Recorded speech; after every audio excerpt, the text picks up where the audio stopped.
सब प्रेम से बोलो, लक्ष्मी नारायण भगवान की जय, राधा कृष्ण भगवान की जय।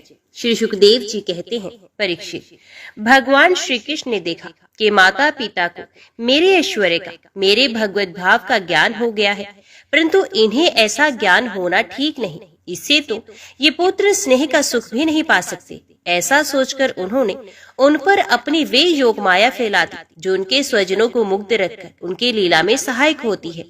यदुवंश शिरोमणि भगवान श्री कृष्ण बड़े भाई बलराम जी के साथ अपने माँ बाप के पास जाकर आदर पूर्वक और विनय से झुककर मेरी अम्मा, मेरे पिताजी, इन शब्दों से उन्हें प्रसन्न करते हुए कहने लगे, पिताजी, माताजी, हम आपके पुत्र हैं और आप हमारे लिए सर्वदा उत्कंठित रहे हैं। फिर भी आप हमारे बाल्य, पौगंड और किशोर अवस्था का सुख हमसे नहीं पा सके। दुर्दैववश हम लोगों को आपके पास रहने का सौभाग्य ही नहीं मिला। इसी से बालकों को माता पिता के घर में रहकर जो लाड़ प्यार का सुख मिलता है वे हमें भी नहीं मिल सका। पिता और माता ही इस शरीर को जन्म देते हैं और इसका लालन पालन करते हैं। तब कहीं जाकर ये शरीर धर्म, अर्थ, काम अथवा मोक्ष की प्राप्ति का साधन बनता है। यदि कोई मनुष्य 100 वर्ष तक जीकर माता और पिता की सेवा करता रहे तब भी वे उनके उपकार से उऋण नहीं हो सकता। जो पुत्र सामर्थ्य रहते भी अपने माँ बाप की शरीर और धन से सेवा नहीं करता, उसके मरने पर यमदूत उसे उसके अपने शरीर का मांस खिलाते हैं। जो पुरुष समर्थ होकर भी बूढ़े माता पिता, सती पत्नी, बालक, संतान, गुरु, ब्राह्मण और शरणागत का भरण पोषण नहीं करता, वे जीता हुआ भी मुर्दे के समान है। पिताजी, हमारे इतने दिन व्यर्थ ही बीत गए, क्योंकि कंस के भय से सदा उद्विग्न रहने के कारण हम आपकी सेवा करने में असमर्थ रहे। मेरी माँ और मेरे पिताजी, हम आप दोनों हमें क्षमा करें। हाय, दुष्ट कंस ने आपको इतने इतने कष्ट दिए, परंतु हम परतंत्र रहने के कारण आपकी कोई सेवा भी न कर सके। परीक्षित, अपनी लीला से मनुष्य बने हुए विश्वात्मा श्री हरि की इस वाणी से मोहित हो देवकी वसुदेव ने उन्हें गोद में ले लिया और हृदय से चिपकाकर परम आनंद प्राप्त किया। राजन, वे स्नेह पास से बंधकर पूर्णत मोहित हो गए और आंसुओं की धारा से अभिषेक करने लगे, यहाँ तक कि आंसुओं के कारण गला रुंध जाने से वे कुछ बोल न सके। देवकी नंदन भगवान श्री कृष्ण ने इस प्रकार अपने माता पिता को सांत्वना देकर अपने नाना उग्रसेन को यदुवंशियों का राजा बना दिया और उनसे कहा, महाराज, हम आपकी प्रजा है, आप हम लोगों पर शासन कीजिए। राजा याति का शाप होने के कारण यदुवंशी राज सिंहासन पर बैठ नहीं सकते, परंतु मेरी ऐसी ही इच्छा है, इसलिए आपको दोष न होगा। जब मैं सेवक बनकर आपकी सेवा करता रहूंगा तब बड़े बड़े देवता भी सर झुकाकर आपको भेंट देंगे। दूसरे नरपतियों के बारे में तो कहना ही क्या। परीक्षित, भगवान श्री कृष्ण ही सारे विश्व के विधाता हैं। उन्होंने जो कंस के भय से व्याकुल होकर इधर उधर भाग गए थे, उन यदु, वृष्णि, अंधक, मधु, दशाह और कुकुर आदि वंशों में उत्पन्न सजातीय संबंधियों को ढूंढ ढूंढ कर बुलवाया। उन्हें घर से बाहर रहने में बड़ा क्लेश उठाना पड़ा था। भगवान ने उनका सत्कार किया, सांत्वना दी और उन्हें खूब धन संपत्ति देकर तृप्त किया तथा अपने अपने घरों में बसा दिया। अब सारे के सारे यदुवंशी भगवान श्री कृष्ण तथा बलराम जी के बाहुबल से सुरक्षित थे। उनकी कृपा से उन्हें किसी प्रकार की व्यथा नहीं थी, दुख नहीं था। उनके सारे मनोरथ सफल हो गए थे, ये कृतार्थ हो गए थे। अब वे अपने अपने घरों में आनंद से विहार करने लगे। भगवान श्री कृष्ण का बदन आनंद का सदन है। वे नित्य प्रफुल्लित, कभी न कुम्हाने वाला कमल है। उसका सौंदर्य अपार है। सद्यहास और चितवन उस पर सदा नाचती रहती है। यदुवंशी दिन प्रतिदिन उसका दर्शन करके आनंद मगन रहते। मथुरा के वृद्ध पुरुष भी युवकों के समान अत्यंत बलवान और उत्साहित हो गए थे, क्योंकि वे अपने नेत्रों के दोनों से बारंबार भगवान के मुखारविंद का अमृत में मकरंद रस पान करते रहते थे। प्रिय परीक्षित, अब देवकी नंदन भगवान श्री कृष्ण और बलराम, जो दोनों ही नंद बाबा के पास आए और गले लगने के बाद उनसे कहने लगे, पिताजी, अपने और माँ यशोदा ने बड़े स्नेह और दुलार से हमारा लालन पालन किया है। इसमें कोई संदेह नहीं कि माता पिता संतान पर अपने शरीर से भी अधिक स्नेह करते हैं।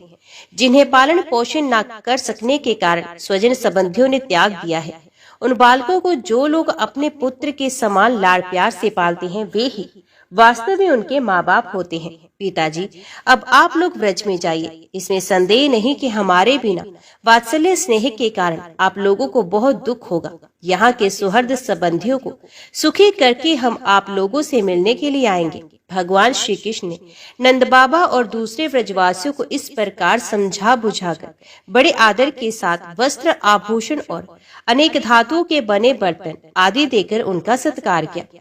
भगवान की बात सुनकर नंद बाबा ने प्रेम से अधीर होकर दोनों भाइयों को गले से लगाया और फिर नेत्रों में आंसू भरकर गोपों के साथ ब्रज के लिए प्रस्थान किया। हे राजन, इसके बाद वसुदेव जी ने अपने पुरोहित गर्गाचार्य तथा दूसरे ब्राह्मणों से दोनों पुत्रों का विधि पूर्वक द्विजातीय समुचित यज्ञोपीत संस्कार करवाया। उन्हें विविध प्रकार के वस्त्र और आभूषणों से ब्राह्मणों का सत्कार करके उन्हें बहुत सी दक्षिणा तथा बछड़ों वाली गाय दी। सभी गौएं गले में सोने की माला पहने हुई थी तथा और भी बहुत से आभूषणों एवं रेशमी वस्त्रों की मालाओं से विभूषित थी। महामती वसुदेव जी ने भगवान श्री कृष्ण और बलराम जी के जन्म नक्षत्र में जितनी गौएं मन ही मन संकल्प करके दी थी, उन्हें पहले कंस ने अन्याय से छीन लिया था। अब उनका स्मरण करके उन्होंने ब्राह्मणों को वे फिर से दे दी। इस प्रकार यदुवंश के आचार्य गर्ग जी से संस्कार कराकर बलराम जी और श्री कृष्ण द्विजत्व को प्राप्त हुए। उसका ब्रह्मचर्य अखंड तो था ही, अब उन्होंने गायत्री पूर्वक अध्ययन करने के लिए उसे नियमित स्वीकार भी किया। श्री कृष्ण और बलराम जगत के एकमात्र स्वामी है, सर्वज्ञ है। सभी विद्याएं उन्हीं से निकली हैं। उनका निर्मल ज्ञान स्वतः सिद्ध है। फिर भी उन्होंने मनुष्य से लीला करके उसे छिपा रखा था। अब वे दोनों गुरुकुल में निवास करने की इच्छा से कश्यप गोत्री सांदीपनि मुनि के पास गए, जो अवंतीपुरी उज्जैन में रहते थे। वे दोनों भाई विधि पूर्वक गुरु जी के पास रहने लगे। उस समय वे बड़े ही सुस्यंत अपनी चेष्टाओं को सर्वथा नियमित रखे हुए थे। गुरु जी तो उनका आदर करते ही थे। भगवान श्री कृष्ण और बलराम जी भी गुरु की उत्तम सेवा कैसे करनी चाहिए, इसका आदर्श लोगों के सामने रखते हुए बड़ी भक्ति से इष्ट देव के समान उनकी सेवा करने लगे। गुरुवर सांदीपनि जी उनकी शुद्ध भाव से युक्त सेवा से बहुत प्रसन्न हुए। उन्होंने दोनों भाइयों को 6 अंगों और उपनिषदों के सहित संपूर्ण वेदों की शिक्षा दी। इनके सिवा मंत्र और देवताओं के ज्ञान के साथ धनुर्वेद, मनुस्मृति आदि धर्मशास्त्र, मीमांसा आदि वेदों का तात्पर्य बतलाने वाले शास्त्र, तर्क विद्या आदि की भी शिक्षा दी। साथ ही संधि, विग्रह, यान, आसन, द्विध और आश्रय इन 6 भेदों से युक्त राजनीति का भी अध्ययन कराया। परीक्षित, भगवान श्री कृष्ण और बलराम सारी विद्याओं के प्रवर्तक हैं। इस समय केवल श्रेष्ठ मनुष्य का सा व्यवहार करते हुए भी वे अध्ययन कर रहे थे। उन्होंने गुरु जी के केवल एक बार कहने मात्र से सारी विद्याएं सीख ली। केवल 64 दिन रात में ही सैमिनी शिरोमणि दोनों भाइयों ने 64 कलाओं का ज्ञान प्राप्त किया। इस प्रकार अध्ययन समाप्त होने पर उन्होंने सांदीपनि मुनि से प्रार्थना की कि आपकी जो इच्छा हो गुरु दक्षिणा मांग ले। महाराज, सांदीपनि मुनि ने उनकी अद्भुत महिमा और अलौकिक बुद्धि का अनुभव कर लिया था, इसलिए उन्होंने अपनी पत्नी से सलाह करके ये गुरु दक्षिणा मांगी कि प्रभास क्षेत्र में हमारा बालक समुद्र में डूबकर मर गया था, उसे तुम लोग लाके दो। बलराम जी और श्री कृष्ण का पराक्रम अनंत था, दोनों ही महारथी थे। उन्होंने बहुत अच्छा कहकर गुरु जी की आज्ञा स्वीकार की और रथ पर सवार होकर प्रभास क्षेत्र में गए। ये समुद्र तट पर जाकर क्षण भर बैठे रहे। उस समय ये जानकर कि ये साक्षात परमेश्वर है, अनेक प्रकार की पूजा सामग्री लेकर समुद्र उनके सामने उपस्थित हुआ। भगवान ने समुद्र से कहा, समुद्र, तुम यहाँ अपनी बड़ी बड़ी तरंगों से हमारे जिस गुरु पुत्र को बहा ले गए थे उसे लाकर शीघ्र हमें दे दो। मनुष्य वेशधारी समुद्र ने कहा, देवाधिदेव श्री कृष्ण, मैंने उस बालक को नहीं लिया।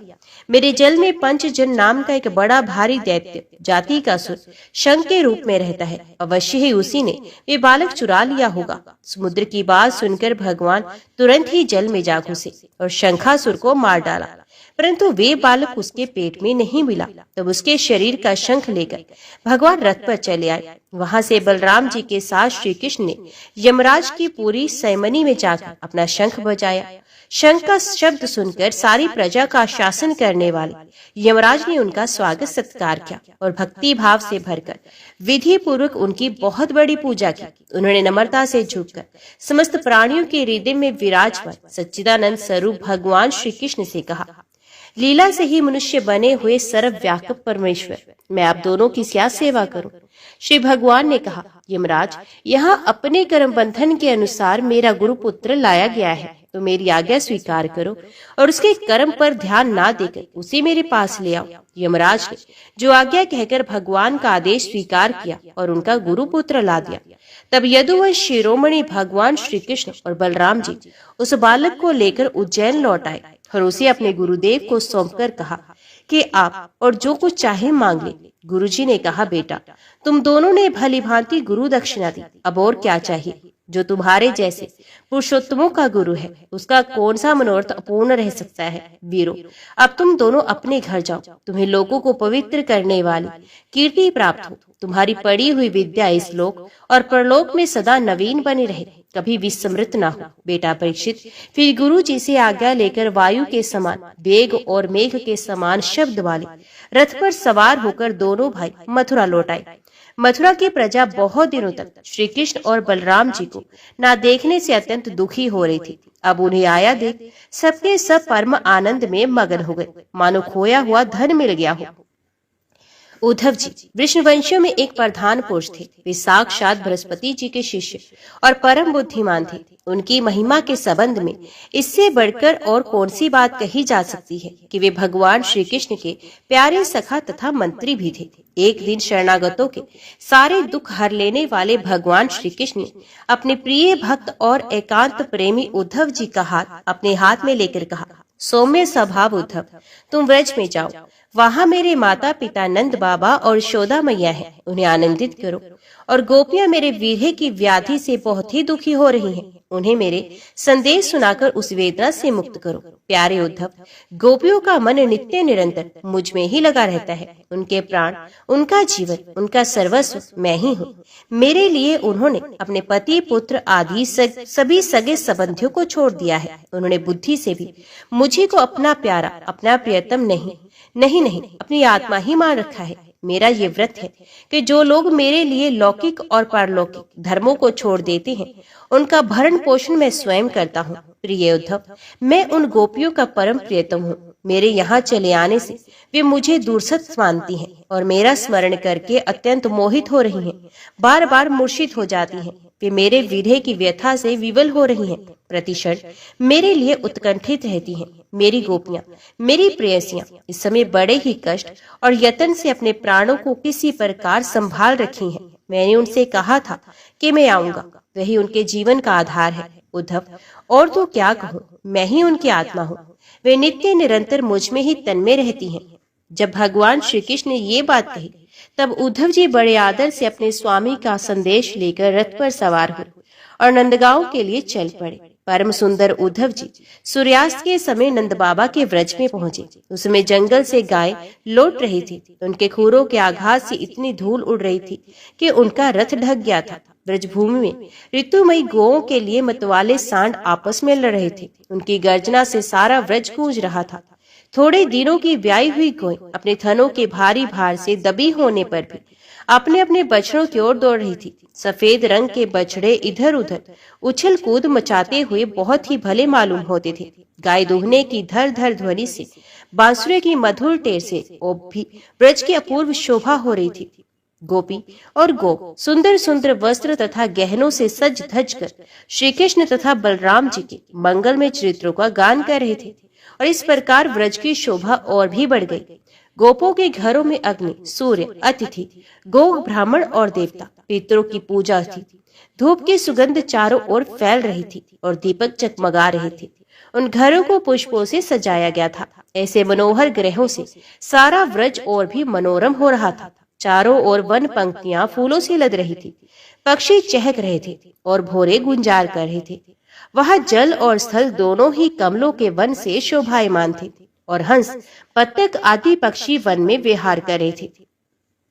जब भगवान श्री कृष्ण के प्यारे अनुचर उद्धव जी व्रज में आए, तब उनसे मिलकर नंद बाबा बहुत ही प्रसन्न हुए। उन्होंने उद्धव जी को गले लगाकर उनका वैसे ही सम्मान किया, मानो स्वयं भगवान श्री कृष्ण ही आ गए हों। समय पर उत्तम अन्न का भोजन कराया और जब वे आराम से पलंग पर बैठ गए, सेवकों ने पांव दबाकर पंखा झलकर उनकी थकावट दूर कर दी। तब नंद बाबा ने पूछा, परम भाग्यवान उद्धव जी, अब हमारे सखा वसुदेव जी जेल से छूट गए हैं। उनके आत्मीय स्वजन तथा पुत्र आदि उनके साथ हैं। इस समय वे कुशल से तो है ना। ये बड़े सौभाग्य की बात है कि अपने पापों के फलस्वरूप पापी कंस अपने अनुयायियों के साथ मारा गया, क्योंकि स्वभाव से ही धार्मिक परम साधु यदुवंशियों से ही सदा द्वेष करता था। अच्छा उद्धव जी, श्री कृष्ण कभी हम लोगों की याद करते हैं। ये उनकी माँ है, स्वजन संबंधी है, सखा है, गोप है। उन्हीं को अपना स्वामी और सर्वस्व मानने वाला ये व्रज है, उन्हीं की गोएं वृंदावन और ये गिरिराज है। क्या वे कभी इनका स्मरण करते हैं? आप ये भी बताइए कि हमारे गोविंद अपने सुहृद बांधवों को देखने के लिए एक बार भी यहाँ आएंगे क्या?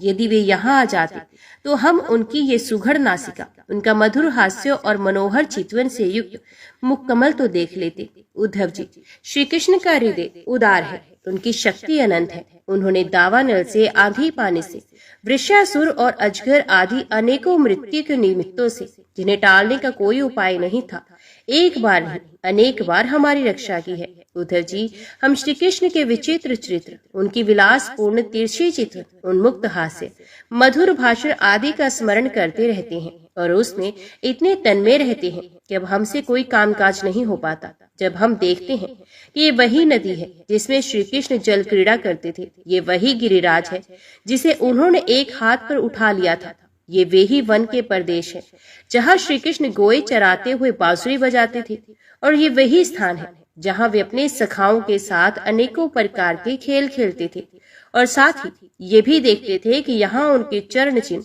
अभी मिटे नहीं हैं। तब उन्हें देखकर हमारा मन श्री कृष्णमय हो जाता है। इसमें संदेह नहीं कि मैं श्री कृष्ण और बलराम को देव शिरोमणि मानता हूँ, और ये भी मानता हूँ कि देवताओं का कोई बहुत बड़ा प्रयोजन सिद्ध करने के लिए ही यहाँ आए हुए हैं। स्वयं भगवान गर्गाचार्य जी ने मुझसे ऐसा ही कहा था। जैसे सिंह बिना किसी परिश्रम के पशुओं को मार डालता है, वैसे ही उन्होंने खेल ही खेल में 10,000 हाथियों का बल रखने वाले कंस, उसके दोनों अजय पहलवानों और महान बलशाली गजराज कुवल यापिड़ को मार डाला। उन्हें 3 ताल लंबे और अत्यंत दृढ़ धनुष्य को वैसे ही तोड़ डाला जैसे कोई हाथी किसी छड़ी को तोड़ डाले। हमारे प्यारे श्री कृष्ण ने एक हाथ से 7 दिनों तक गिरिराज को उठाए रखा था। यही सबके देखते देखते खेल खेल में उन्होंने प्रलंब, धेनु, अरिष्ट, तृणाव्रत और बंक आदि बड़े बड़े दैत्यों को मार डाला, जिन्होंने समस्त देवता और असुरों पर विजय प्राप्त की थी। परीक्षित, नंद बाबा का हृदय यूं ही भगवान श्री कृष्ण के अनुराग रंग में रंगा हुआ था। जब इस प्रकार वे उनकी लीलाओं का एक एक करके स्मरण करने लगे, तब तो उनमें प्रेम की बाढ़ ही आ गई। वे विवल हो गए और मिलने की अत्यंत उत्कंठा होने के कारण उनका गला रुंध गया। वे चुप हो गए। यशोदा रानी भी वहीं बैठकर नंद बाबा की बातें सुन रही थी। श्री कृष्ण की एक एक लीला सुनकर उनके नेत्रों से आंसू बहने लगते और पुत्र स्नेह की बाढ़ से उनके स्तनों से दूध की धारा बहती जाती। उद्धव जी, नंद बाबा और यशोदा रानी के हृदय में श्री कृष्ण के प्रति कैसा अगाध अनुराग है, ये देखकर आनंद मगन हो गए और उनसे कहने लगे, हे मानद, इसमें संदेह नहीं कि आप दोनों समस्त शरीरधारियों में अत्यंत भाग्यवान हैं, सराहना करने योग्य है, क्योंकि जो सारे चराचर जगत के बनाने वाले और उसे ज्ञान देने वाले नारायण हैं, उनके प्रति आपके हृदय में ऐसा वात्सल्य स्नेह पुत्र भाव है। बलराम और श्री कृष्ण पुराण पुरुष हैं, वे सारे संसार के उपादान कारण और निमित्त कारण भी हैं। भगवान श्री कृष्ण पुरुष हैं तो बलराम जी प्रधान प्रकृति, ये ही दोनों समस्त शरीर में प्रविष्ट होकर उन्हें जीवन दान देते हैं और उनमें उनसे अत्यंत विलक्षण जो ज्ञान स्वरूप जीव है उसका नियमन करते हैं। जो जीव मृत्यु के समय अपने शुद्ध मन को एक क्षण के लिए भी उनमें लगा देता है, वे समस्त कर्म वासनाओं को धो डालता है और शीघ्र ही सूर्य के समान तेजस्वी तथा ब्रह्ममय होकर परम गति को प्राप्त होता है। वे भगवान ही जो सबकी आत्मा और परम कारण है, भक्तों की अभिलाषा पूर्ण करने और पृथ्वी का भार उतारने के लिए ही मनुष्य का सा शरीर ग्रहण करके प्रकट हुए हैं। उनके प्रति आप दोनों का ऐसा सुदृढ़ वात्सल्य भाव है। फिर महात्माओं, आप दोनों के लिए अब कौन सा शुभ कर्म करना शेष रह जाता है? भक्त वत्सल यदुवंश शिरोमणि भगवान श्री कृष्ण थोड़े ही दिनों में व्रज में आएंगे और आप दोनों को अपने माँ बाप को आनंदित करेंगे। जिस समय उन्होंने समस्त यदुवंशियों के द्रोही कंस को रंगभूमि में मार डाला,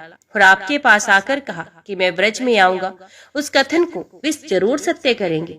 नंद बाबा और माता यशोदा जी, आप दोनों परम भाग्यशाली हैं। खेद न करें, आप श्री कृष्ण को अपने पास ही देखेंगे, क्योंकि जैसे काष्ठ में अग्नि सदा ही व्यापक रूप से रहती है, वैसे ही वे समस्त प्राणियों के हृदय में सर्वदा विराजमान रहते हैं। एक शरीर के प्रति अभिमान न होने के कारण ना तो कोई उनका प्रिय है ना प्रिय, वे सब में और सबके प्रति समान है। इसलिए उनकी दृष्टि में ना तो कोई उत्तम है ना ही अधम। यहाँ तक कि विश्वता का भाव रखने वाला भी उनके लिए विषम नहीं है। ना तो उनकी कोई माता है ना पिता, न पत्नी न पुत्र, न अपना है न पराया, न देह है न तो जन्म। इस लोक में उनका कोई कर्म नहीं, फिर भी वे साधुओं के परित्राण के लिए, लीला करने के लिए देवादि, सात्विक, मत्स्य आदि, तामस एवं मनुष्य आदि मिश्र योनियों में शरीर धारण करते हैं। भगवान अजन्मा है, उसमें प्राकृतिक, सत्व, रज आदि में से एक भी गुण नहीं। इस प्रकार इन गुणों से अतीत होने पर भी लीला के लिए खेल खेल में वे सत्व, रज और तम, इन तीनों गुणों को स्वीकार करते हैं और उनके द्वारा जगत की रचना, पालन और संहार करते हैं। जब बच्चे घुमरी प्रेता खेलने लगते हैं या मनुष्य वेग से चक्कर लगाने लगते हैं, तब उन्हें सारी पृथ्वी घूमती हुई जान पड़ती है।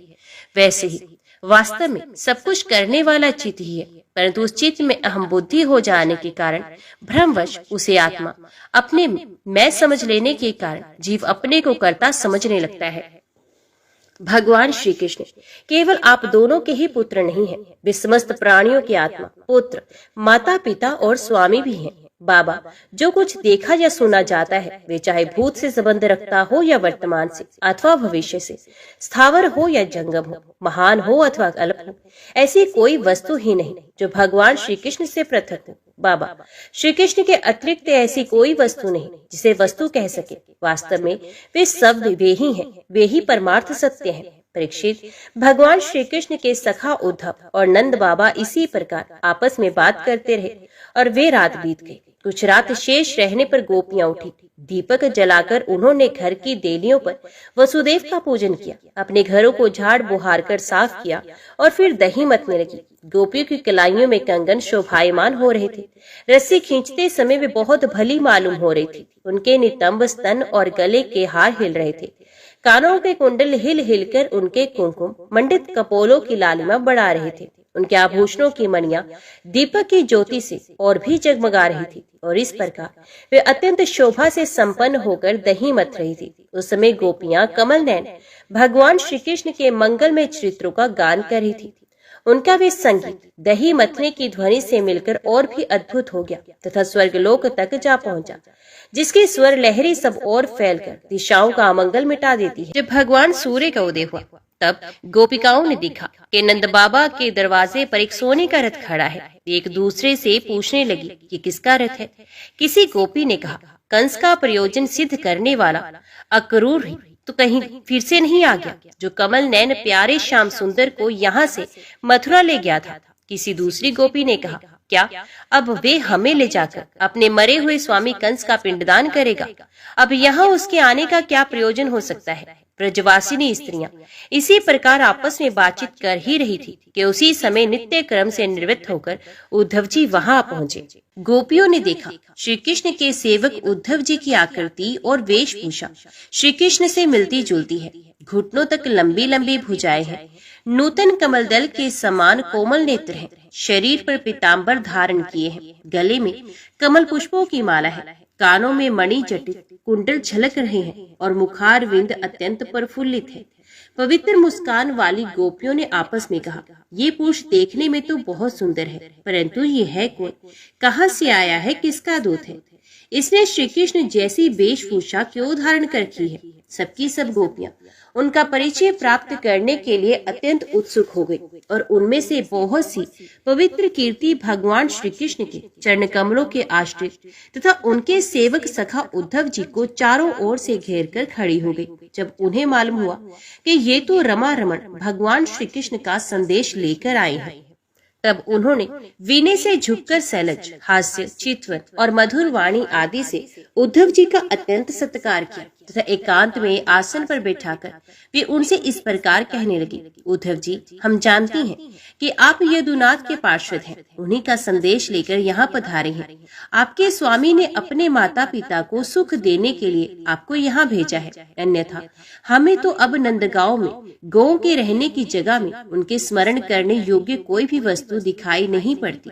माता पिता आदि सगे संबंधियों का स्नेह बंधन तो बड़े बड़े ऋषि मुनि भी बड़ी कठिनाई से छोड़ पाते हैं। दूसरों के साथ जो प्रेम संबंध का स्वांग किया जाता है, ये तो किसी न किसी स्वार्थ के लिए ही होता है। भोरों का पुष्पों से और पुरुषों का स्त्रियों से ऐसा ही स्वार्थ का प्रेम संबंध होता है। जब वैश्या समझती है कि मेरे यहाँ आने वाले के पास धन नहीं, तब वे उसे दूर भगा देती है। जब प्रजा देखती है कि ये राजा हमारी रक्षा नहीं कर सकता, तब वे उसका साथ छोड़ देती है। अध्ययन समाप्त हो जाने पर कितने शिष्य अपने आचार्यों की सेवा करते हैं। यज्ञ की दक्षिणा मिली कि ऋत्विज लोग चलते बने।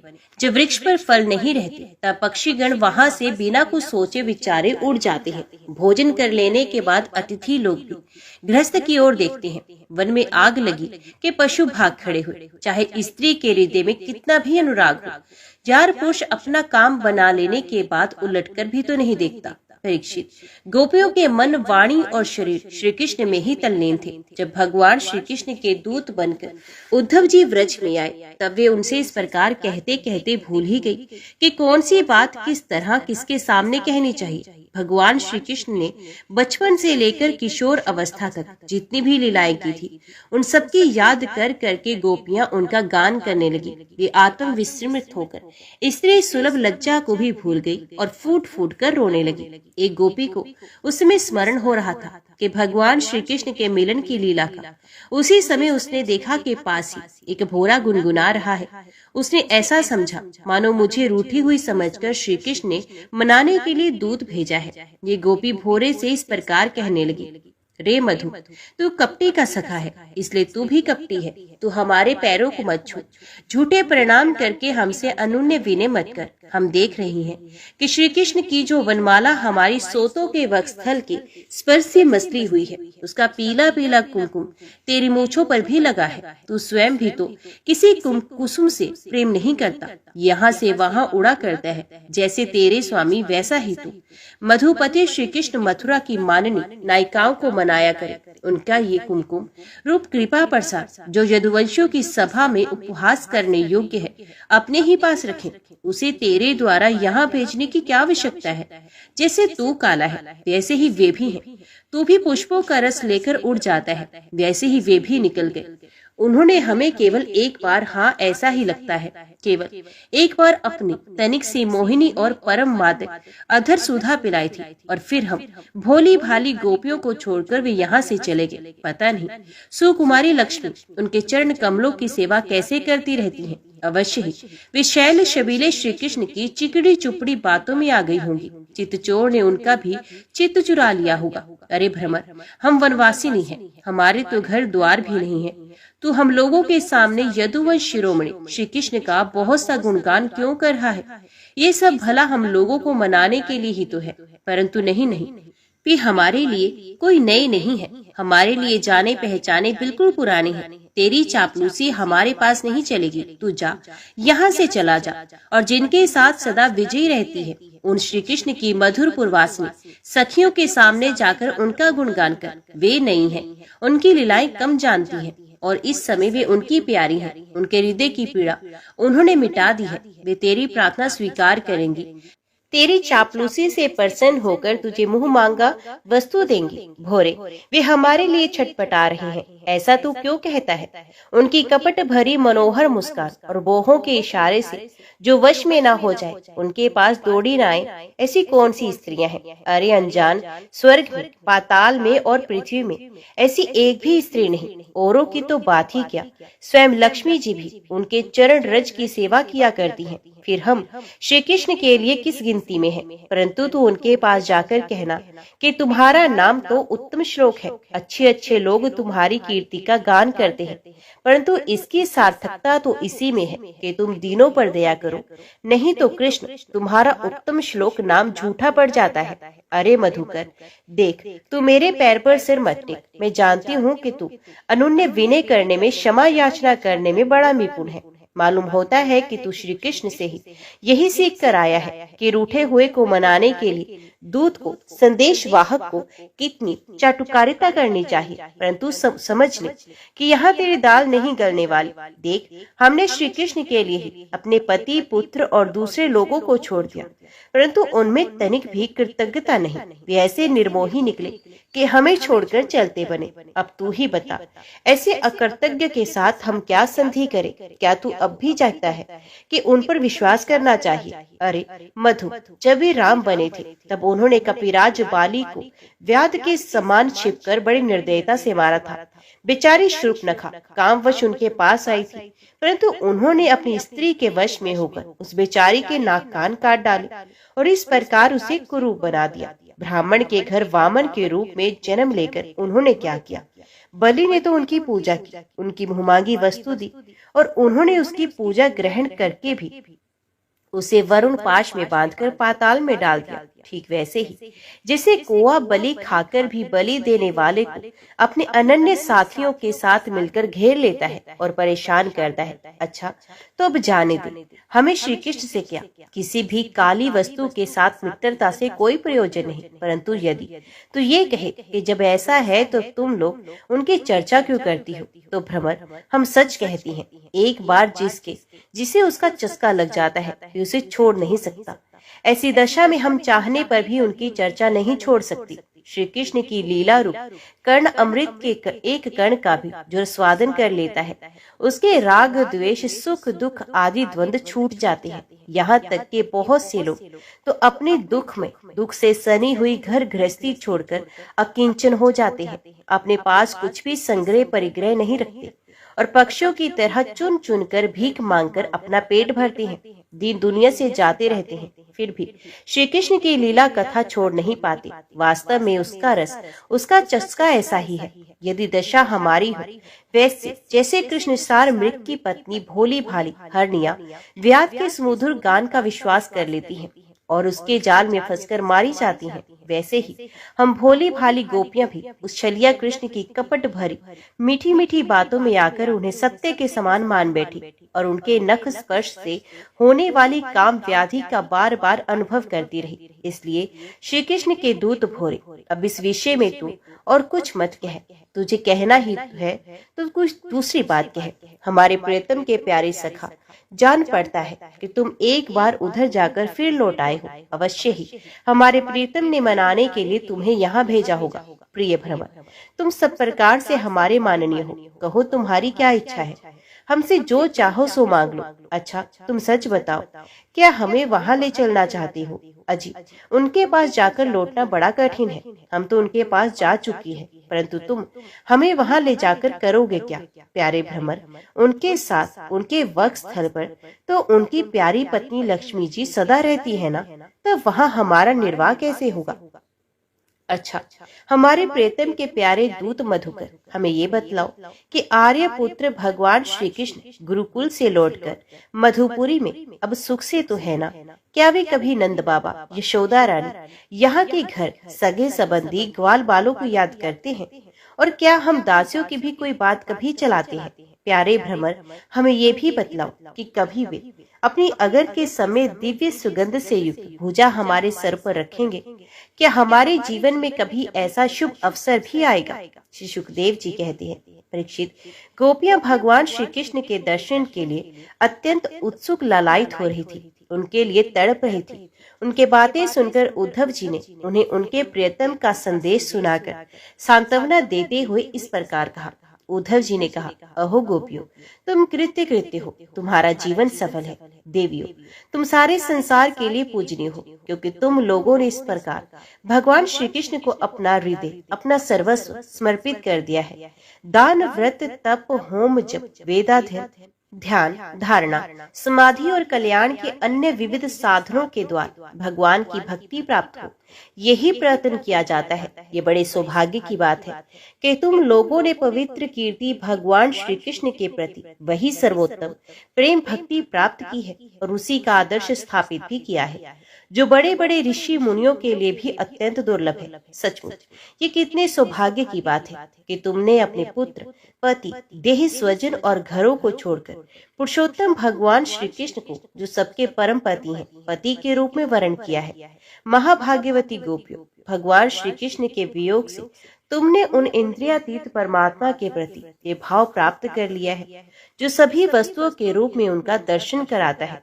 तुम लोगों का वे भाव मेरे सामने भी प्रकट हुआ कि मेरे ऊपर तुम देवियों की बड़ी ही दया है। मैं अपने स्वामी का गुप्त काम करने वाला दूत हूँ। तुम्हारे प्रियतम भगवान श्री कृष्ण ने तुम लोगों को परम सुख देने के लिए ये प्रिय संदेश भेजा है। कल्याणियों, वही लेकर मैं तुम लोगों के पास आया हूँ, अब उसे सुनो। भगवान श्री कृष्ण ने कहा है, मैं सबका उपादान कारण होने से सबकी आत्मा हूँ, सब में अनुगत हूँ, इसलिए मुझसे कभी भी तुम्हारा वियोग नहीं हो सकता। जैसे संसार के सभी भौतिक पदार्थों में आकाश, वायु, अग्नि, जल और पृथ्वी, ये पांचों भूत व्याप्त है, इन्हीं से सब वस्तुएं बनी हैं और यही उन वस्तुओं के रूप में है, वैसे ही मैं मन, प्राण, पंचभूत, इंद्रिय और उनके विषयों का आश्रय हूँ। वे मुझ में है, मैं उनमें हूँ, और सच पूछो तो मैं ही उनके रूप में प्रकट हो रहा हूँ। मैं ही अपनी माया के द्वारा भूत, इंद्रिय और उनके विषयों के रूप में होकर उनका आश्रय बन जाता हूँ तथा स्वयं निमित्त भी बनकर अपने आप को ही रचता हूँ, पालता हूँ और समेट लेता हूँ। आत्मा माया और माया के कार्यों से पृथक है। वे विशुद्ध ज्ञान स्वरूप जड़ प्रकृति, अनेक जीव तथा अपने ही आवंतन भेदों से रही सर्वथा शुद्ध है।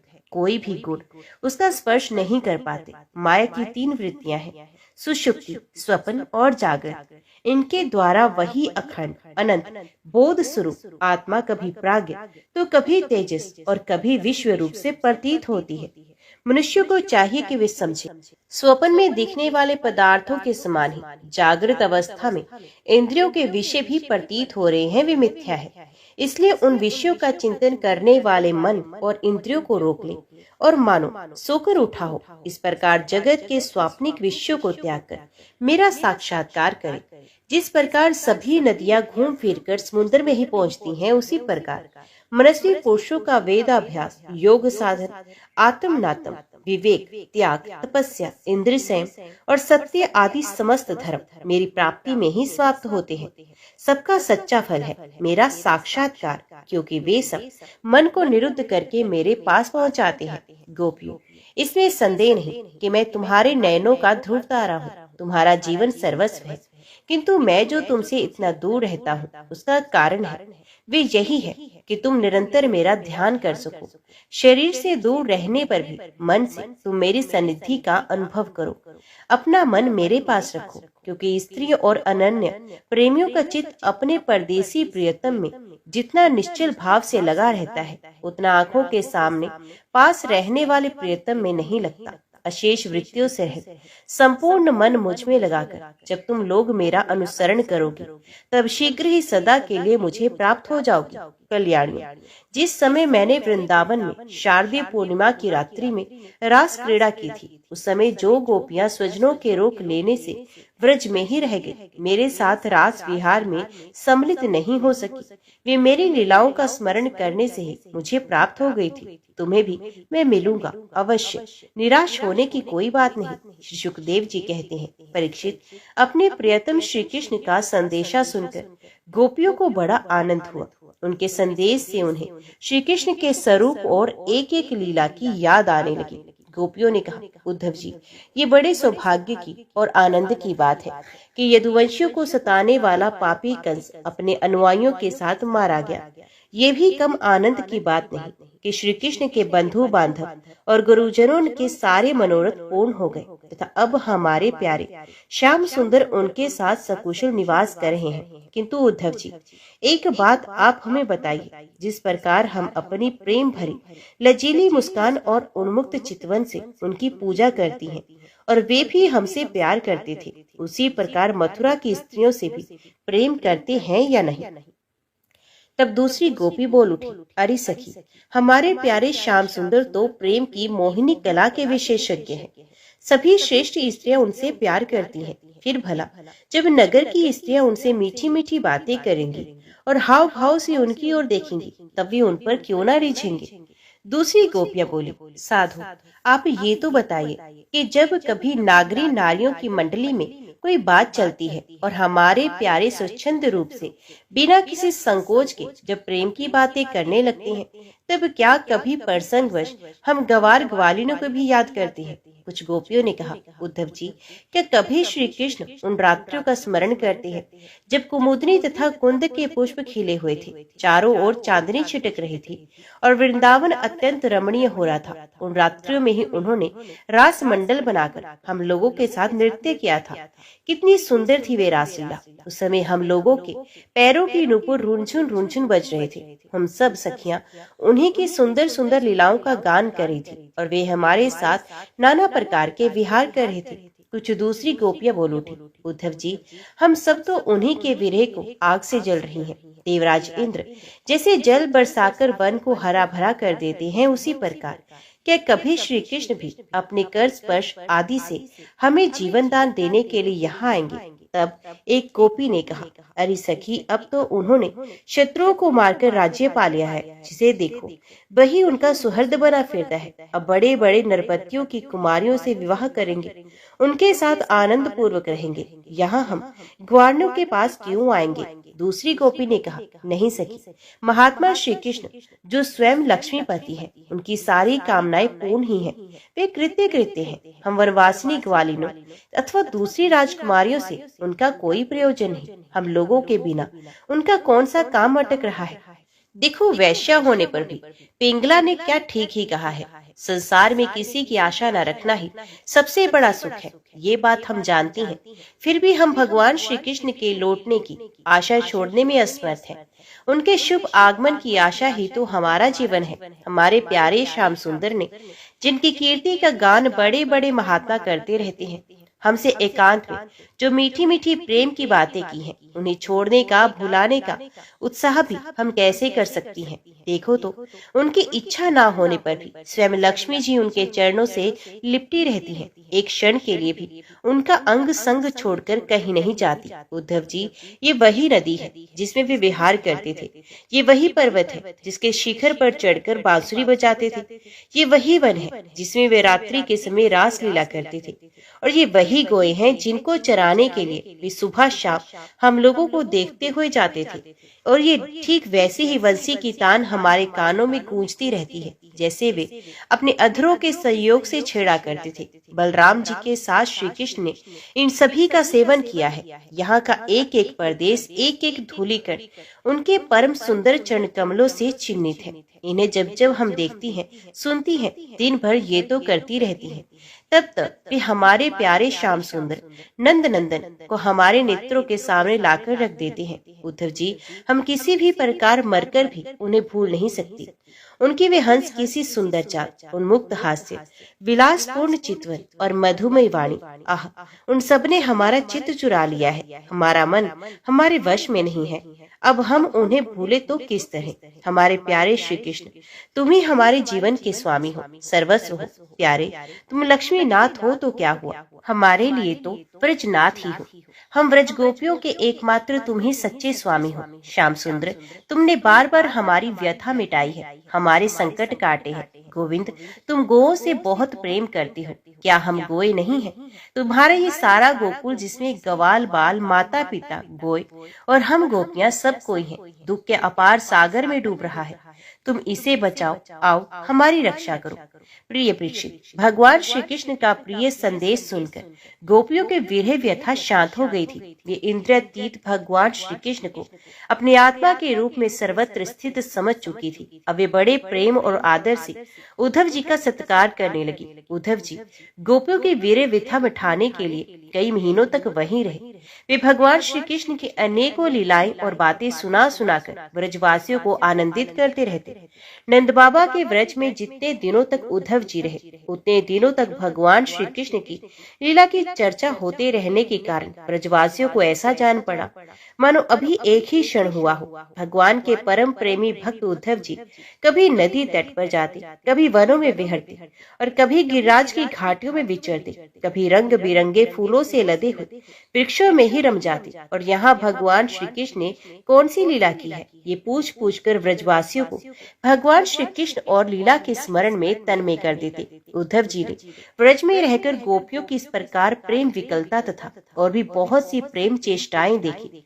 उनकी इस प्रकार श्री कृष्ण में तन्मयता देखकर वे प्रेम और आनंद से भर गए। अब वे गोपियों को नमस्कार करते हुए इस प्रकार गान करने लगे, इस पृथ्वी पर केवल इन गोपियों का ही शरीर धारण करना श्रेष्ठ एवं सफल है, क्योंकि ये सर्वात्मा भगवान श्री कृष्ण के परम प्रेम में दिव्य महाभाव में स्थित हो गई हैं। प्रेम की ये ऊंची से ऊंची स्थिति संसार के भय से मुमुक्षु जनों के लिए ही नहीं अपितु बड़े बड़े मुनियों, मुक्त पुरुषों तथा हम भक्त जनों के लिए भी अभी वांछनीय ही है। हमें इसकी प्राप्ति नहीं हो सकी। सत्य है, जिन्हें भगवान श्री कृष्ण की लीला कथा के रस का चस्का लग गया है, उन्हें कुलीनता की, द्विजाति समूचे संसार की और बड़े बड़े यज्ञ याज्ञों की दीक्षित होने की क्या आवश्यकता। अथवा यदि भगवान की कथा का रस नहीं मिला, उसमें रुचि नहीं हुई, तो अनेक महाकल्पों तक बार बार ब्रह्मा होने से ही क्या लाभ। कहा ये वंचरी आचार ज्ञान और जाति से ही गांव की गवार ग्वालिने और कहा सच्चिदानंद घन भगवान श्री कृष्ण में ये अनन्य प्रेम। अहो धन्य है, धन्य है। इससे सिद्ध होता है कि कोई भगवान के स्वरूप और रहस्य को ना जानकर भी उनसे प्रेम करे, उनका भजन करे, तो वे स्वयं अपनी शक्ति से, अपनी कृपा से उनका परम कल्याण कर देते हैं। ठीक वैसे ही जैसे कोई अनजाने में भी अमृत पी ले, तो वे अपनी वस्तु शक्ति ही पीने वाले को अमर बना देते हैं। भगवान श्री कृष्ण ने रास उत्सव के समय इन ब्रज गोपियों के गले में बाहर डाल डालकर इनके मनोरथ पूर्ण किए। इन्हें भगवान ने जिस कृपा प्रसाद का वितरण किया, इन्हें जैसा प्रेम दान किया, वैसा भगवान की परम प्रेमवती नित्य संगनी वक्षस्थल पर विराजमान लक्ष्मी जी को भी नहीं प्राप्त हुआ। कमल की सी सुगंध और कांति से युक्त देवांगनाओं को भी नहीं मिला, फिर दूसरी स्त्रियों की तो बात ही क्या करें। मेरे लिए तो सबसे अच्छी बात यही होगी कि मैं इस वृंदावन धाम में कोई झाड़ी लता अथवा औषधि जड़ी बूटी ही बन जाऊं। आहा, यदि मैं ऐसा बन जाऊंगा तो मुझे इन ब्रजगोपियों की चरण धूलि निरंतर सेवन करने के लिए मिलती रहेगी। इनकी चरण रज में स्नान करके मैं धन्य हो जाऊंगा। धन्य है ये गोपियां। देखो तो सही, जिनको छोड़ना अत्यंत कठिन है, उन स्वजन संबंधियों को तथा लोक विधि की आर्य मर्यादा को परित्याग करके इन्होंने भगवान की पदवी, उनके साथ तन्मयता, उनका परम प्रेम प्राप्त कर लिया। औरों की तो बात ही क्या, भगवत वाणी, उनकी निश्वास रूप समस्त श्रुतियां, उपनिषदें भी अब तक भगवान के परम प्रेममय स्वरूप को ढूंढती ही रहती है, प्राप्त नहीं कर पाती। स्वयं भगवती लक्ष्मी जी जिनकी पूजा करती रहती है, ब्रह्मा शंकर आदि परम समर्थ देवता, पूर्ण काम आत्मा राम और बड़े बड़े योगेश्वर अपने हृदय में जिनका चिंतन करते रहते हैं, उन भगवान श्री कृष्ण ने उन्हीं चरणार विंदों को रासलीला के समय गोपियों के अपने वक्षस्थल पर रखा और उनका लिंगन करके अपने हृदय की जलन, विरह, व्यथा, शांति। नंद बाबा के व्रज में रहने वाली गोपांगनाओं की चरण धूलि को मैं बारंबार प्रणाम करता हूँ, उसे सर पर चढ़ाता हूँ। आहा, इन गोपियों ने भगवान श्री कृष्ण की लीला कथा के संबंध में जो कुछ गान किया, वे तीनों लोगों को पवित्र कर रहा है और सदा सर्वदा पवित्र करता भी रहेगा। परीक्षित, इस प्रकार कई महीनों तक व्रज में रहकर उद्धव जी ने अब मथुरा जाने के लिए गोपियों से, नंद बाबा से, यशोदा मैया से आज्ञा प्राप्त की। ग्वाल बालों से विदा लेकर वहां यात्रा करने के लिए वे रथ पर सवार हुए। जब उनका रथ व्रज से बाहर निकला, तब नंद बाबा आदि गोपगण बहुत सी भेंट की सामग्री लेकर उनके पास आए और आंखों में आंसू भरकर उन्होंने बड़े प्रेम से कहा, उद्धव जी, अब हम यही चाहते हैं कि हमारे मन की एक एक वृत्ति, एक एक संकल्प श्री कृष्ण के चरण कमलों के ही आश्रित रहे, उन्हीं की सेवा के लिए उठे और उन्हीं में लगी भी रहे। हमारी वाणी नित्य निरंतर उन्हीं के नामों का उच्चारण करती रहे और शरीर उन्हीं को प्रणाम करने, उन्हीं की आज्ञा पालन और सेवा में लगा रहे। उद्धव जी, हम सच कहते हैं, हमें मोक्ष की इच्छा बिल्कुल नहीं है। हम भगवान की इच्छा से अपने कर्मों के अनुसार चाहे जिस योनि में जन्म ले वे शुभ आचरण करें, दान करें और उसका फल यही पाए कि हमारे अपने ईश्वर श्री कृष्ण में हमारी प्रीति उत्तरों उत्तर बढ़ती रहे। प्रिय परीक्षित, नंद बाबा आदि गोपों ने इस प्रकार श्री कृष्ण भक्ति के द्वारा उद्धव जी का सम्मान किया। अब वे भगवान श्री कृष्ण के द्वारा सुरक्षित मथुरापुरी में लौट आए। वहां पहुंचकर उन्होंने भगवान श्री कृष्ण को प्रणाम किया और उन्हें व्रजवासियों की प्रेममयी भक्ति का उद्रेक जैसा उन्होंने देखा था कह सुनाया। इसके बाद नंद बाबा ने भेंट की जो सामग्री दी थी वे उनको वसुदेव जी को, बलराम जी को और राजा उग्रसेन को दे दी। ओम नमो भगवते वासुदेवाय नमः।